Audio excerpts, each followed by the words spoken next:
Hello, Joy family. Welcome to the Joyful House and welcome to Once Upon a Storybook. It is Sunday, July the 6th. Hope everyone had a happy and safe 4th of July. We are continuing to read the Anne of Green Gables series out of book number 3, Anne of the Island. And today we're going to look at chapters 38 and 39. Chapter 38 is called False Dawn. And chapter 39 is called Deals with Weddings. So if you will, get comfortable, relax, and sit back and let's enjoy the adventure of these two chapters. Chapter 38, False Dawn. Just imagine, this night week I'll be in Avonlea. Delightful thought, said Anne, bending over the box in which she was packing Miss Rachel Lynde's quilts. But just imagine. This night week, I'll be gone forever from Patty's place. Horrible thought. I wonder if the ghost of all our laughter will echo through the maiden dreams of Miss Patty and Miss Maria, speculated Phil. Miss Patty and Miss Maria were coming home after having trotted over most of the habitable globe. We'll be back the second week in May, wrote Miss Patty. I expect Patty's place will seem rather small after the Hall of the Kings at Canark. But I never did like big places to live in, and I'll be glad enough to be home again. When you start traveling late in life, you're apt to do too much of it because you know you haven't much time left. And it's a thing that grows on you. I'm afraid Maria will never be contented again. I shall leave here my fancies and dreams to bless the next comer, said Anne, looking around the blue room wistfully, her pretty blue room where she had spent 3 such happy years. Comer means what comes next.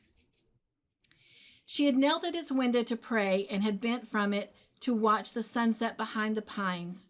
She heard the autumn raindrops beating against it and had welcomed the spring robins at its sill. She wondered if old dreams could haunt rooms. If, when one left forever the room where she had joyed and suffered and laughed and wept, something of her, intangible and invisible, yet nonetheless real, did not remain behind like a voiceful memory. I think, said Phil, that a room where one dreams and grieves and rejoices and lives becomes inseparably connected with those processes and acquires a personality of its own. I'm sure if I came into this room 50 years from now, it would say, Anne, Anne, to me. What nice times we've had here, honey. What chats and jokes and good chummy jamborees. Oh, dear me, I'm to marry Joe in June, and I know I will be rapturously happy. But just now I feel as if I wanted this lovely Redmond life to go on forever.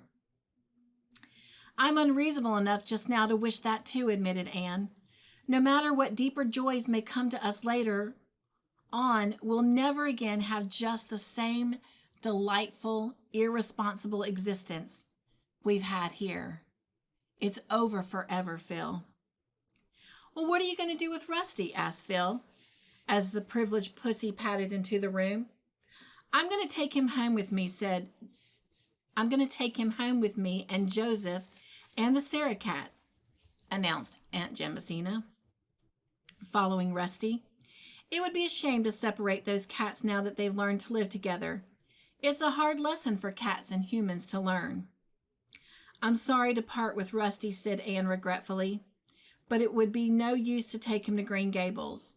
Marilla detests cats, and Davy would tease his life out.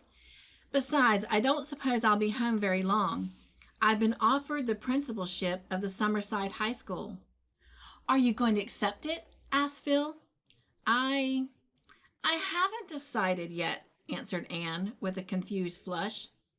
Phil nodded understandingly. Naturally, Anne's plans could not be settled until Roy had spoken. He would soon, there was no doubt of that. And there was no doubt that Anne would say yes when he said, "Will you please?" Anne herself regarded the state of affairs with a seldom ruffled complacency. She was deeply in love with Roy. True, it was not just what she had imagined love to be, but was anything in life, Anne asked herself wearily, like one's imagination of it?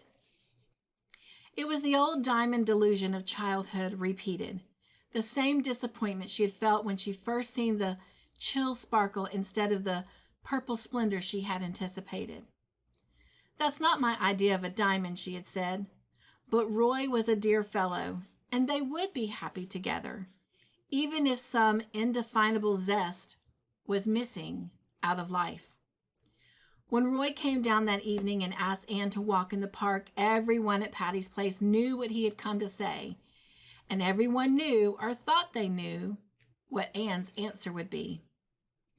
Anne is a very fortunate girl, said Aunt Jamesina.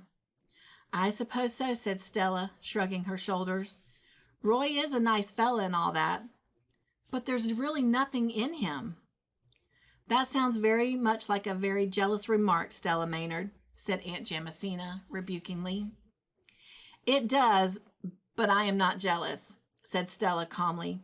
I love Anne, and I like Roy. Everybody says she's making a brilliant match, and even Miss Gardner thinks her charming now. It all sounds as if it were made in heaven, but I have my doubts. Make the most of that, Aunt Jamesina. Roy asked Anne to marry him in the little pavilion on the harbor shore where they had talked on the rainy day of their very first meeting. Anne thought it was very romantic that he should have chosen that spot, and his proposal was as beautifully worded as if he had copied it, as one of Ruby Gillis's lovers had done, out of a deportment of courtship and marriage. The whole effect was quite flawless, and it was also sincere. There was no doubt that Roy meant what he said. There was no false note to the jar, the symphony. Anne felt that she ought to be thrilling from head to foot, but she wasn't.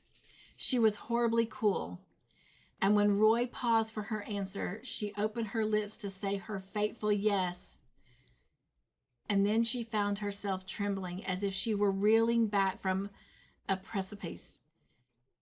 To her came one of those moments when we realize, as by a blinding flash of illumination, more than all of our previous years have taught us. She pulled her hand from Roy's. Oh, I can't marry you. I can't, she cried wildly. Roy turned pale and also looked rather foolish. He had, small blame to him, felt very sure. What do you mean? He stammered. I mean that I can't marry you, repeated Anne desperately. I thought I could, but I can't. Why can't you? Roy asked more calmly. Because I don't care enough for you. A crimson streak came into Roy's face. So you've just been amusing yourself these 2 years? He said slowly. No, I haven't, gasped poor Anne. Oh, how could she explain? She couldn't explain. There are some things that cannot be explained. I did think I cared. Truly, I did. But I know now I don't. You've ruined my life, said Roy bitterly. Forgive me, pleaded Anne miserably, with hot cheeks and stinging eyes. Roy turned away and stood for a few minutes looking out seaward. When he came back to Anne, he was very pale again. You can give me no hope, he said. Anne shook her head mutely. Then goodbye, said Roy. I can't understand it. I can't believe you are not the woman I've believed you to be. But reproaches are idle between us. You are the only woman I can ever love. I thank you for your friendship at least. Goodbye, Anne. Goodbye, faltered Anne. When Roy had gone, she sat for a long time in the pavilion, watching a white mist creeping subtly and remorsefully landward up the harbor. It was her hour of humiliation and self-contempt and shame. Their waves went over her, and yet underneath it all was a queer sense of recovered freedom.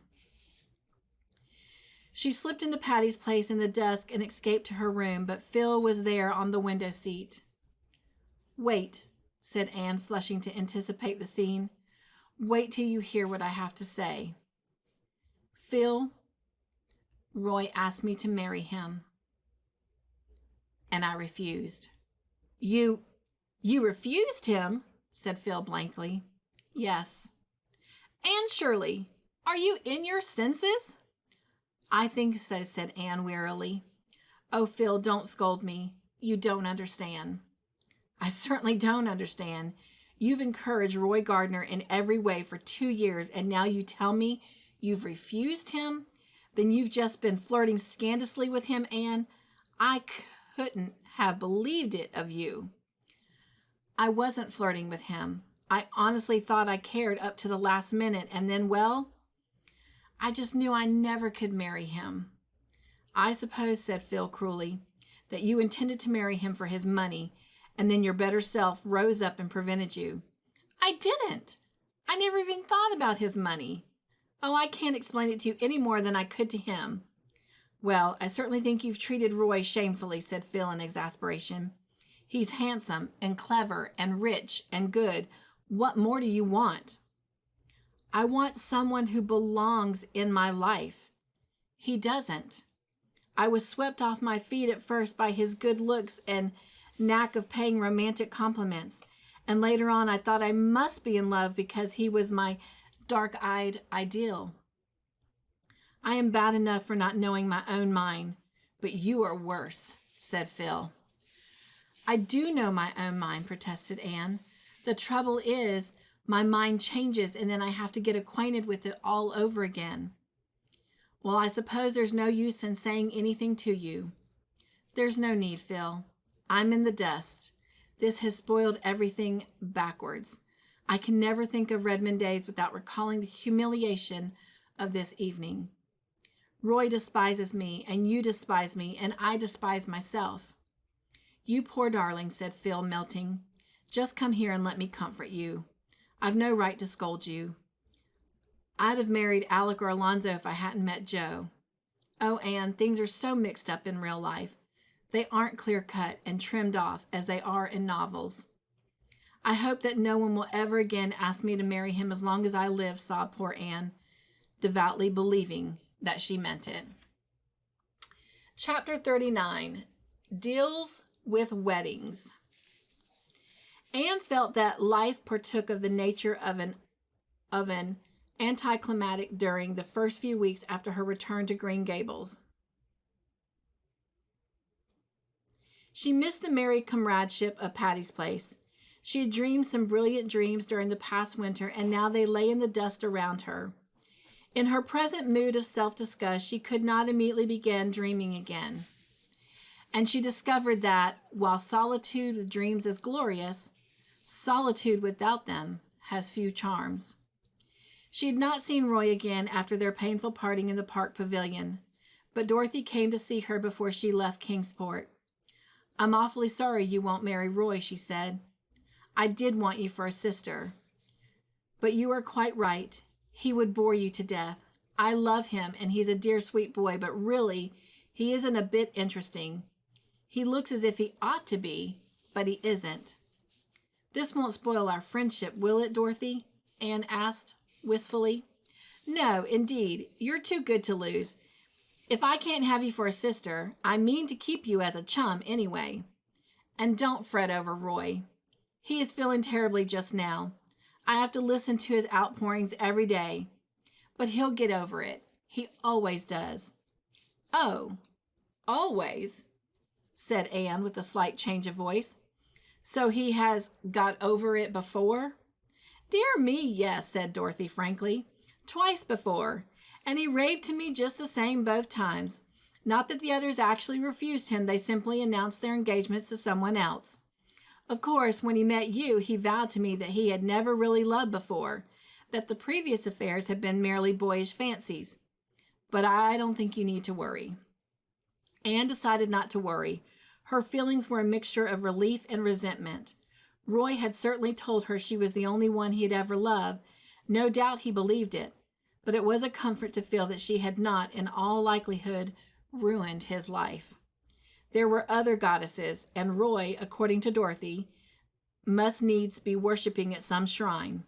Nevertheless, life was stripped of several more illusions, and Anne began to think drearily that it seemed rather bare.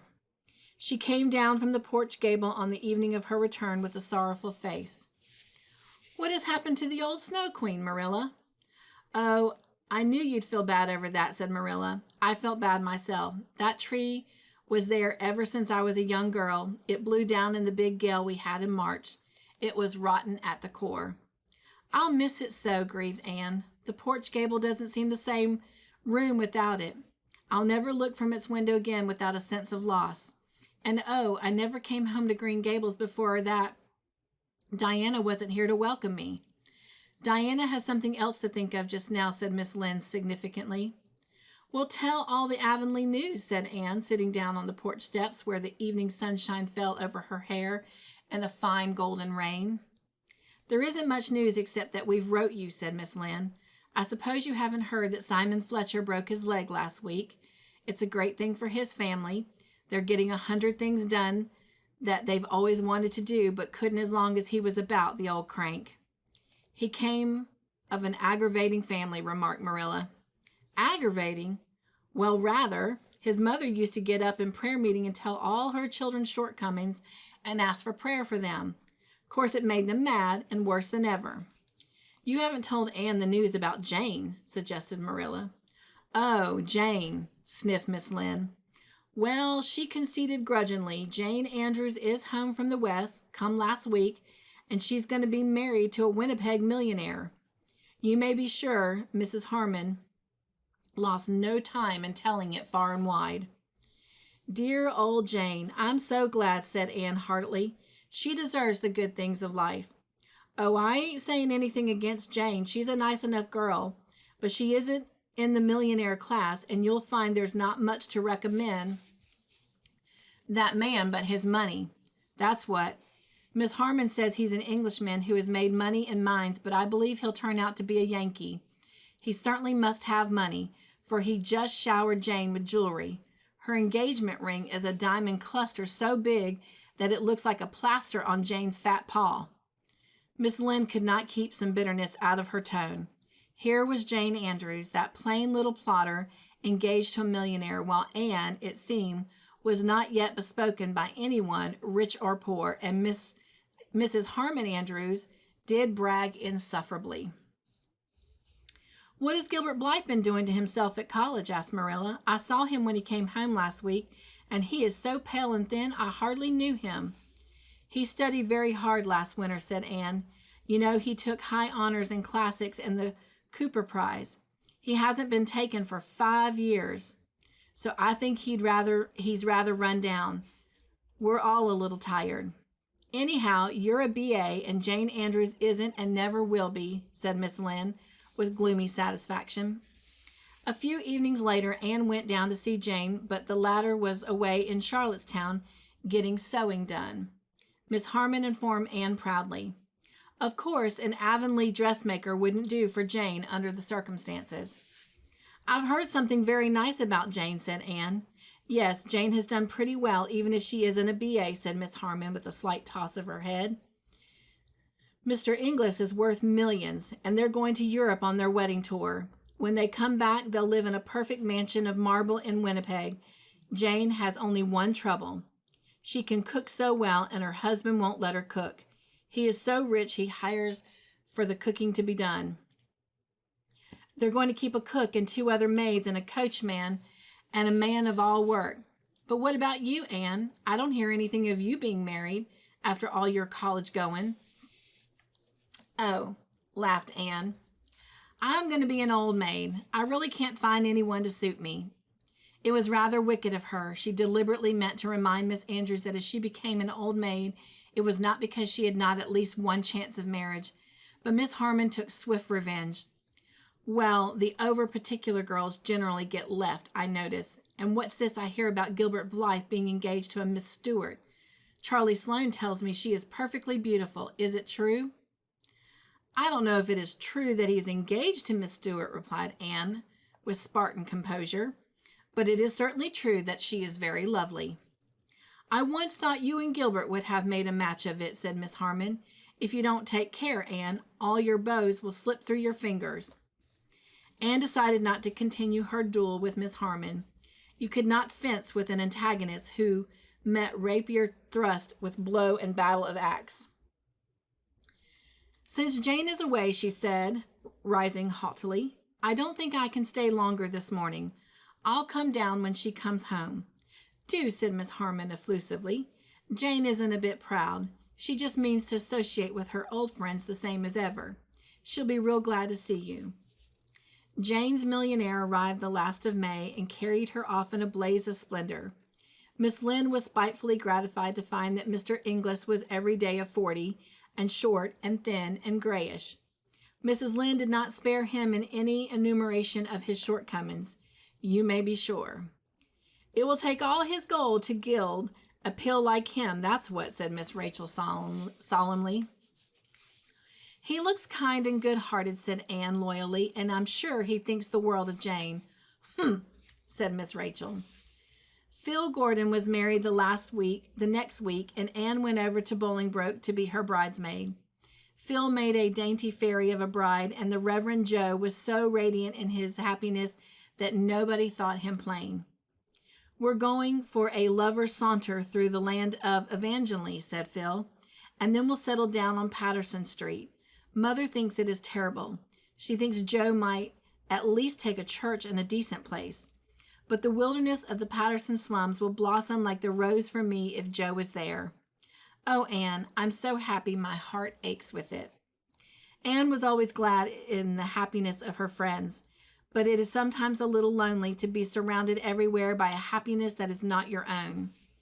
And it was just the same when she went back to Avonlea. This time it was Diana who was bathed in the wonderful glory that comes to a woman when her firstborn is laid beside her. Anne looked at the white young mother with a certain awe that had never entered into her feelings for Diana before. Could this pale woman with the rapture in her eyes be the little black-curled, rosy-cheeked Diana she had played with in vanished school days? It gave her a queer, desolate feeling that she herself somehow belonged only in those past years and had no business in the present at all. Isn't he perfectly beautiful, said Diana proudly. The little fat fellow was absurdly like Fred, just as round, just as red. Anne really could not say consciously that she thought him beautiful, but she vowed sincerely that he was sweet and kissable and altogether delightful. Before he came, I wanted a girl so that I could call her Anne, said Diana. But now that little Fred is here, I couldn't exchange him for a million girls. He just couldn't have been anything but his own precious self. Every little baby is the sweetest and the best, quoted Miss Allen gaily. If little Anne had come, you'd have felt just the same about her. Mrs. Allen was visiting in Avonlea for the first time since leaving it. She was as gay and sweet and sympathetic as ever. Her old girlfriends had welcomed her back rapturously. The reigning minister's wife was an estimable lady, but she was not exactly a kindred spirit. I can hardly wait till he gets old enough to talk, said Diana. I just long to hear him say mother, and oh, I'm determined that his first memory of me shall be a nice one.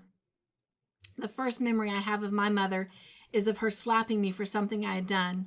I am sure I deserved it, and mother... Excuse me. Pardon me. And mother was always a good mother, and I loved her dearly. But I do wish my first memory of her was nicer. I have just one memory of my mother, and it is the sweetest of all memories, said Mrs. Allen. I was 5 years old, and I had been allowed to go to school one day with my 2 older sisters. When school came out, my sisters went home in different groups, each supposing I was with the other.